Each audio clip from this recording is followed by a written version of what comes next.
8वें वेतन आयोग से जुड़ी एक बड़ी खबर आ रही है। केंद्र सरकार के कर्मचारी और पेंशनर्स ने एक बड़ा प्लान बनाया है। NCJCM यानी ज्वाइंट कंसल्टिव मशीनरी के तहत नेशनल काउंसलिंग स्टाफ साइट की ड्राफ्टिंग कमेटी नई दिल्ली में एक अहम मीटिंग शुरू करेगी। इसमें 1 करोड़ 20 लाख से ज्यादा कर्मचारी और पेंशनर्स की ओर से 8वें सेंट्रल पे कमीशन को जो पेश किए जाने वाली मांगों को लिए एक कॉमन मेमोरेंडम को फाइल किया जाएगा। इसमें 1 करोड़ 20 लाख से ज्यादा कर्मचारी और पेंशनर्स की ओर से 8वें सेंट्रल कमीशन को पेश किए जाने वाले मांगों के लिए एक कॉमन मेमोरेंडम को फाइनल किया जाएगा। ये मीटिंग जनपद के चंद्रलोक बिल्डिंग में 8वें वेतन आयोग को ऑफिस स्पेस अलॉट होने के तुरंत बाद हो रही है, जिससे ये इशारा मिलता है कि कमीशन फॉर्मली अपने ऑपरेशनल स्टेज पर आ गया है। इस कमीशन की चेयरपर्सन है पूर्व जस्टिस रंजना प्रकाश देसाई। तो चलिए मैं आपको इस वीडियो में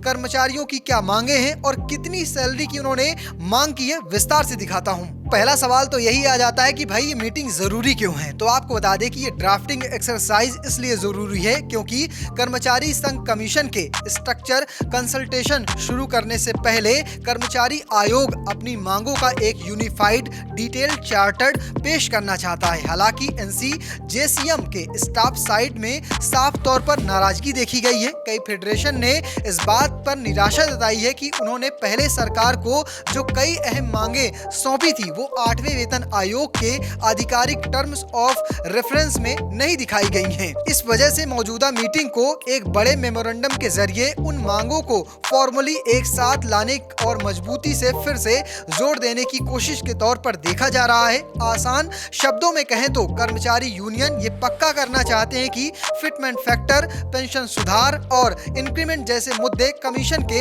सामने मजबूती के साथ रखे जाएं, भले ही TORO में उनका साफ जिक्र न हो। 3.25 फिटमेंट फैक्टर सबसे बड़ी बातों में से एक प्रोजेक्टेड फिटमेंट फैक्टर है। Federation of national postal organisation ने एक सिंगल यूनिफॉर्म मल्टीप्लायर के बजाय मल्टी लेवल फिटमेंट फैक्टर का सुझाव दिया है। ये प्रपोजल एक्रॉयड फॉर्मूला पर आधारित है जो 4 लोगों वाले परिवार की जरूरतों के आधार पर मिनिमम लिविंग वेज कैलकुलेट करता है। अगर कर्मचारियों के फिटमेंट फैक्टर पर नजर डालें जो प्रस्तावित है उसमें कई सारे लेवल बनाए गए हैं। लेवल 1 से 5 के बीच में 3.0 फैक्टर रखा गया है। लेवल 6 से 12 के बीच में 3.05 से लेकर 3.10 के बीच में रखा गया है। वहीं लेवल 13 से लेकर 15 के बीच के लिए 3.05 से 3.15 रखा गया है। लेवल 16 से 18 या कहें लेवल 16 से 18 के बीच में 3.25 तक का फिटमेंट फैक्टर रखा गया, कहें प्रस्तावित किया गया है। इस टियर वाले स्ट्रक्चर के पीछे का जो आइडिया है उसमें साफ है कि निचले लेवल के जो कर्मचारी हैं उन्हें ज्यादा बेहतर करेक्शन देना है, साथ ही ऊंचे लेवल पर जो पे कंप्रेशन है उसे भी रोका जा सके। अगर इनके लेवल्स की बात करें तो लेवल 1 जो है वो entry level group C post को बताता है, जबकि लेवल 18 से जो कैबिनेट सेक्रेटरी से जुड़ा हुआ होता है। सैलरी पर उदाहरण के तौर पर असर की बात करें तो जैसा FNPO ने सुझाव दिया है कुछ वैसा ही नजर आएगा। लेवल 1 से 5 की बात करें तो बेसिक सैलरी इसमें रखी गई है 54,000 रुपए से लेकर 87,600 रुपए के बीच। लेवल 6 से 12 की या कहें 12 की बात करें तो वहां पर 1,08,000 रुपए से 2,44,300 रुपए रखी गई है। लेवल 13 से 15 के बीच में रखा गया है 3,61,500 रुपए से लेकर 5,74,000 रुपए। लेवल 16 से 18 के बीच में रखा गया है 6,57,300 रुपए से लेकर 8,12,500 रुपए। ये ध्यान रखना जरूरी है कि ये आंकड़े फेडरेशन के प्रस्ताव में है और अभी तक कमीशन की आधिकारिक सिफारिशें नहीं है। इसके अलावा एक और बड़ी मांग वार्षिक इंक्रीमेंट से जुड़ी है। अभी केंद्र सरकार के कर्मचारियों को 3% वार्षिक इंक्रीमेंट मिलता है। कर्मचारी फेडरेशन की मांग कर रहे हैं कि इसे बढ़ाकर 7% किया जाए, जबकि FNPO ने कम से कम 5% का सुझाव दिया है। तर्क ये है कि ज्यादा इंक्रीमेंट रेट से कर्मचारी के करियर में खास करके बढ़ती महंगाई और रहने के खर्च से माहौल में अच्छी फाइनेंशियल ग्रोथ होगी।